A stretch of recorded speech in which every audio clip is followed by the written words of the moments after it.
Selamat pagi yang terhormat Pak Tatang Taufik sebagai dosen pengampu kelas Manajemen Teknologi dan Inovasi. Perkenalkan kami dari kelompok 13 akan mempresentasikan proposal proyek kelas kami, yaitu dari kelas B dengan berjudul Evaluasi Penerapan Digital Logistik pada Lini Distributor Unilever.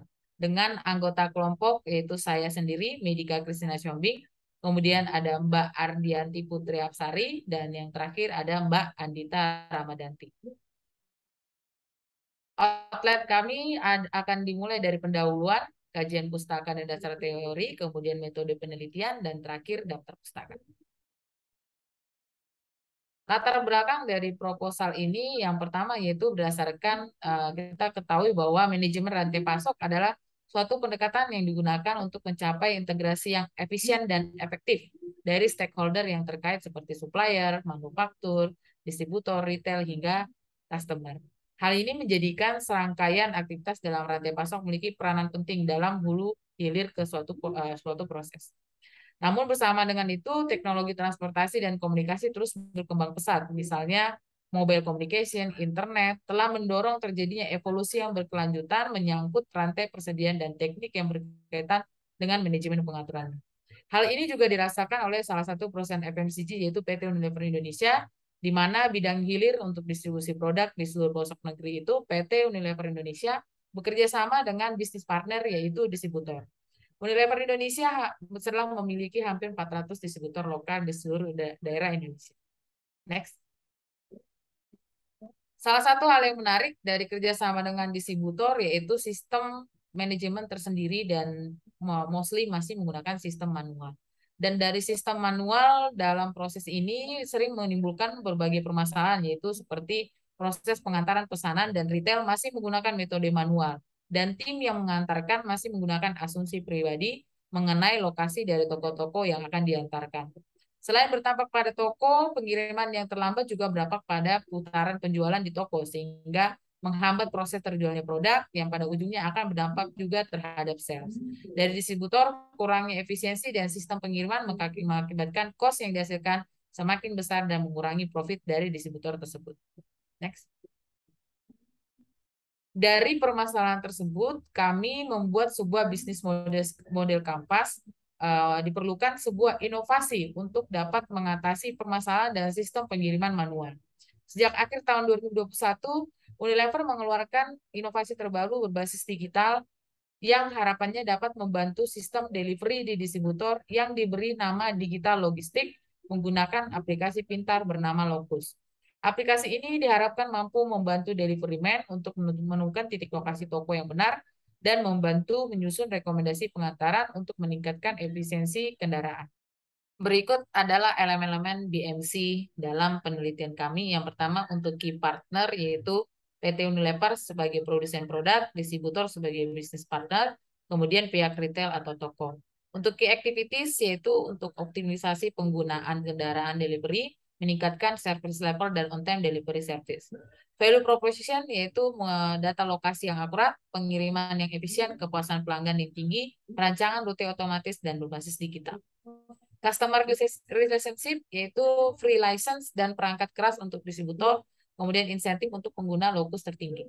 Customer segment meliputi delivery dan warehouse team, toko retail, manajer atau pimpinan distributor, yang terakhir adalah karyawan di bidang sales di Unilever. Untuk channel sendiri yaitu dilakukan dengan training dengan distributor, monthly review dengan distributor, pelihara feedback penggunaan lokus dan aplikasi lokus tersebut. Cost structure terdiri dari biaya license namun dibayarkan oleh pihak Unilever, biaya bahan bakar dan pengiriman, gaji delivery man. Yang terakhir untuk revenue stream sendiri yaitu distributor akan mendapatkan tambahan revenue dari efisiensi kendaraan dan pengiriman sebesar 0,1 sampai 0,5% dari penjualan.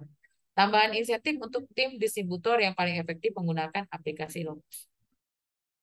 Selanjutnya akan dibacakan oleh teman rekan kami, Mbak Ardianti.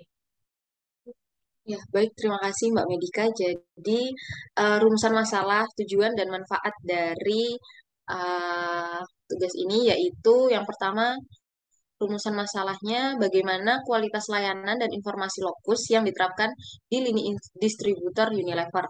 Yang kedua yaitu bagaimana tingkat kepuasan pengguna lokus yang diterapkan di lini distributor Unilever. Dan yang terakhir yaitu bagaimana pengaruh kualitas layanan, kualitas informasi, kualitas pengguna terhadap kinerja pengiriman lokus yang diterapkan di lini distributor Unilever.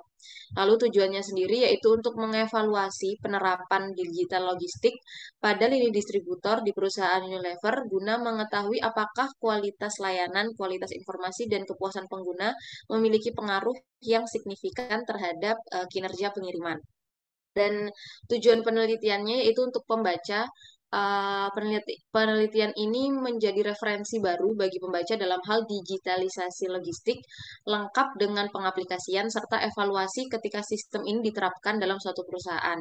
Lalu untuk Unilever atau sisi perusahaan sendiri, yaitu penyediaan informasi yang dapat digunakan dalam upaya peningkatan kualitas sistem baru pada yang sedang diterapkan. Lanjut. Lalu selanjutnya yaitu kajian pustaka dan dasar teori pada subbab bisnis model kanvas.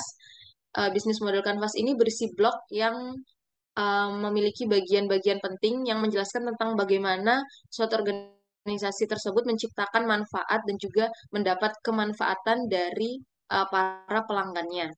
Terdapat beberapa elemen dari bisnis model canvas, yaitu ada customer segment, value proposition, channel, consumer relationship, revenue stream, key research, key activities, key partnership, dan cost structure. Selanjutnya, ya, jadi yang kedua, poin kedua yaitu logistik. Nah, logistik sendiri yaitu proses perencanaan, implementasi dan kontrol yang efisien, alur yang efektif, dan penyimpanan barang dan jasa, dan seluruh informasi terkait suatu titik asal menuju titik konsumsi demi memenuhi kebutuhan pelanggan. Yang ketiga yaitu logistik digital.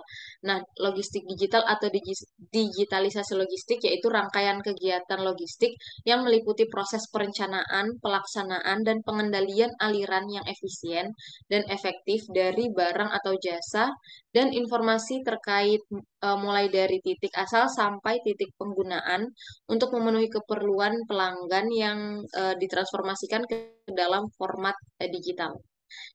Digitalisasi logistik itu berada di uh, step keempat. Yang pertama yaitu mekanik mekanik untuk membantu pekerjaan manusia.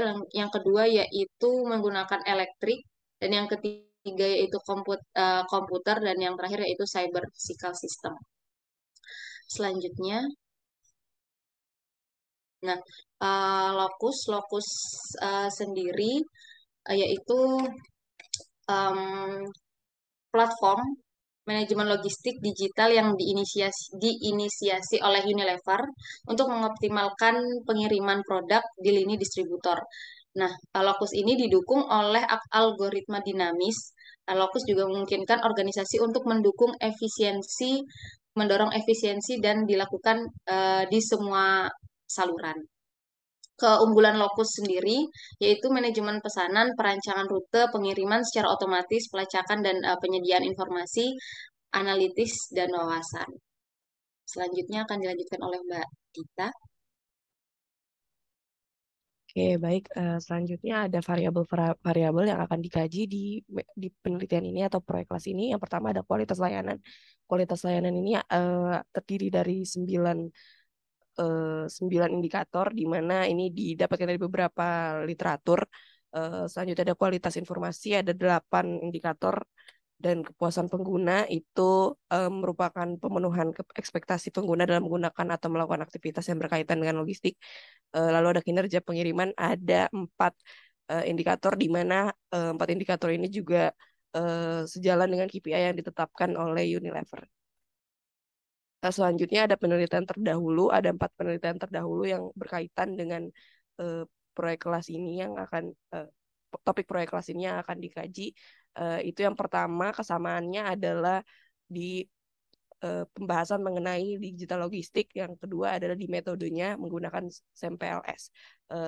Lalu perbedaannya adalah di objek penelitiannya, di mana proyek kelas ini menguji digital logistik yang ada di Unilever.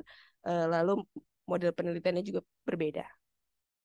Lanjut, ada metode penelitian. Pertama ada kerangka pemikiran dari proyek kelas ini. Pertama diukur dulu kualitas digital logistik dari lini distributor Unilever dari berbagai perspektif stakeholder, yaitu 4 stakeholder, ada pemilik toko, distributor, delivery team, dan manajemen. Lalu dikaji menggunakan SAMPLS, analisis deskriptif. Lalu setelah itu dievaluasi penerapan digital logistiknya.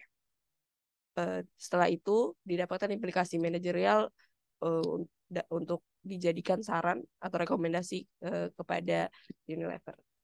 Selanjutnya ada metode pengumpulan data. Pertama, lokasi dan waktu. Ini proyek kelas ini dilaksanakan di lini distributor Unilever Indonesia dari Oktober hingga Desember 2022. Lalu jenis data yang digunakan ada kuantitatif dan kualitatif. Sumber datanya dari primer dan sekunder, di mana primer didapatkan dari instrumen, kuesioner, dan sekunder dari literatur.